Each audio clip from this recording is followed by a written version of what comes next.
Friends, आज की short analysis में हम डिस्कस करेंगे एडीएसएल स्टॉक के ऊपर, allied digital services limited stock के ऊपर। और दोस्तों ये स्टॉक के ऊपर मेरे को इतने सारे कमेंट्स आए लोगों को कि सर अभी टारगेट्स अचीव हो चुके हैं, डबल धमाका भी कंप्लीट हो चुका है, आगे क्या हम होल्ड करें या बाय करें या सेल करें या क्या। तो दोस्तों तुम्हारे क्वेश्चन का आंसर क्लियरली आज मैं दे दूंगा। और दोस्तों मेरे जो नए सब्सक्राइबर आए उन लोग को बता दूँ कि दोस्तों ये एक तरह का हमारा फॉलोअप वीडियो है। आज से महज 4 दिन पहले हमने ये स्टॉक के ऊपर एक डिटेल एनालिसिस वीडियो डाली थी, जहां पर ये स्टॉक को बॉटम से एक ज़बरदस्त चार्ट पैटर्न के थ्रू प्रेडिक्ट किया था। इसकी बॉटम पे हमने ग्राउंडिंग चार्ट पैटर्न प्रेडिक्ट करी थी, साथों साथ अपसाइड टारगेट फोरकास्ट किया था 12 से 14% का, जो ऑलरेडी अचीव हो चुका है। और दोस्तों आप लोगों को बता दूं कि ये ऑलरेडी हमारा डबल धमाका था। इसके पहले भी एक बहुत बड़ा 38% का टारगेट हमने अचीव कर चुका है। उसके बाद हमारा ये डबल धमाका था जिसके अंदर फॉलोअप चार्ट पैटर्न ब्रेकआउट हुई थी और उसके भी टारगेट अचीव हो चुके हैं। और दोस्तों आज 5 सितंबर है, टीचर्स डे है, तो मैं बता दूं कि मेरे जो गुरुजी थे उन लोग ने मुझे सिखाया था डबल धमाका स्ट्रेटेजी के थ्रू। और उसके बाद उन लोग ने मुझे कुछ आगे बताया नहीं था कि डबल धमाके के बाद और क्या होता है, लेकिन दोस्तों आगे कैसे उसको फॉलोअप ट्रेल करते वो मुझे ज़रूर बताया, वो मैं आप लोगों से शेयर करूँगा।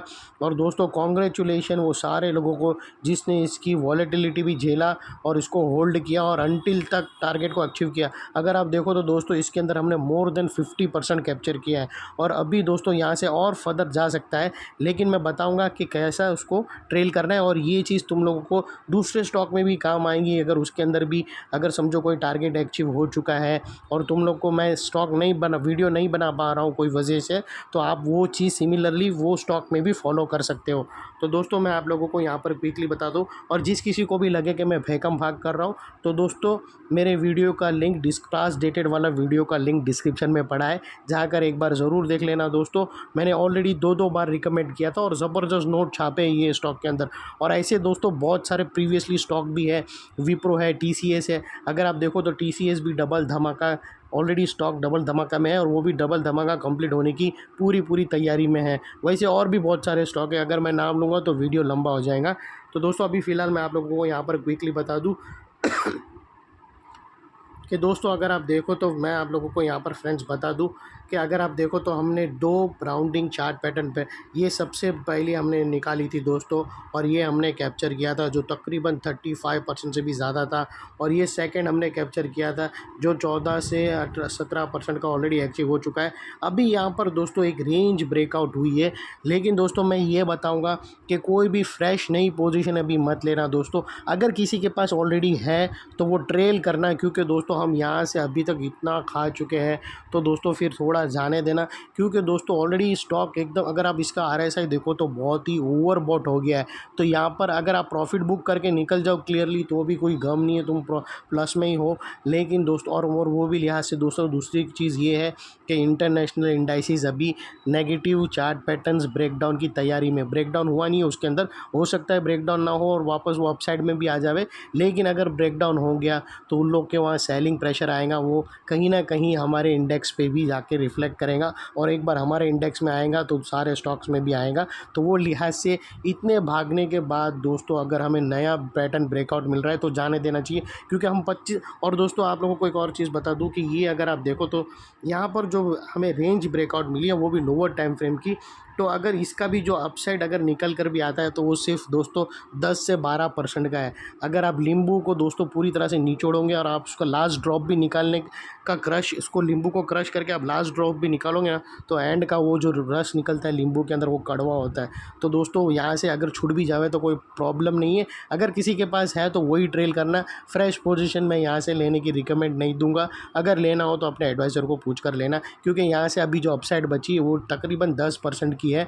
और दोस्तों डरने की बात नहीं है, फिर से ये स्टॉक करेक्ट होगा तो फिर हमें अच्छे रेट पे मिलेगा, अच्छी चार्ट पैटर्न निकलेंगी तो तुम्हारा भाई बैठा है सीधा लाकर अपने चैनल पे मैं ठोक दूंगा, आप लोग जब देख के वापस पोजीशन बनाना। लेकिन दोस्तों ये 10% इतने रिस्क पे लेने से अच्छा मैं और भी बहुत सारे स्टॉक्स डाल चुका हूँ मेरी चैनल पे, आप जाकर अगर अच्छे लगे तो उसमें से लो, उसमें अपॉर्चुनिटी ज़्यादा है। जैसे अगर आप देखो तो मैंने BSE बॉम्बे स्टॉक एक्सचेंज का भी रिसेंटली स्टॉक डाला हूँ जिसके अंदर 20% जितनी रनअप है। BSE जैसे जस्ट करेक्शन से जस्ट अभी बाहर निकला है, तो ये ऑलरेडी करेक्शन से बाहर निकल कर ऊपर जा रहा है, तो इतनी हाई लेवल पर लेना तो अगर कुछ हुआ तो और तुमने स्टॉप लॉस नहीं लिया तो टॉप पे अटक के रह जाओगे, वो लिहाज से नई पोजीशन मत बनाना।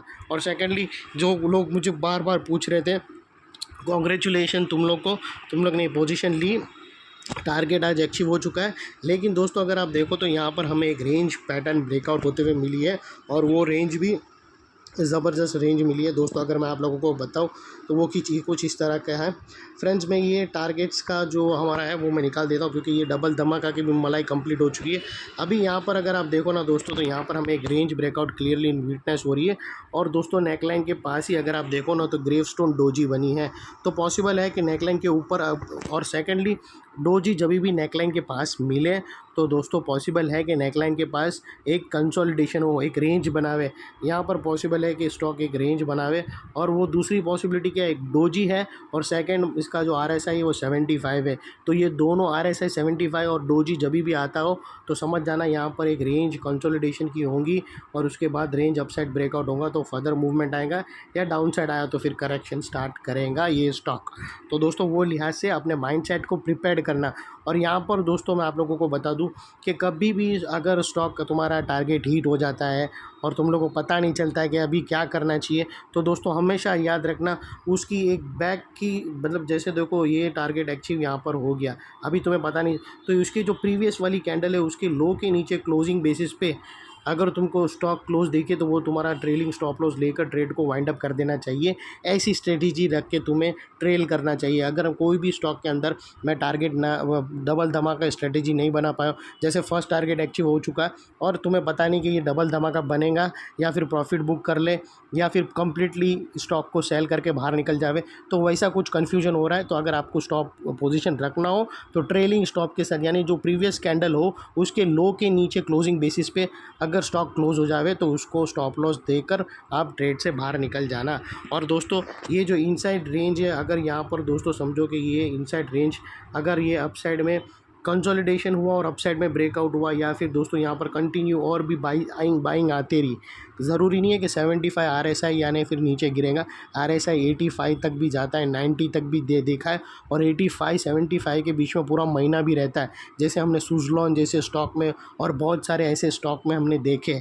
तो वो वैसा भी अगर हो सकता है, 85 तक तो जाता भी है।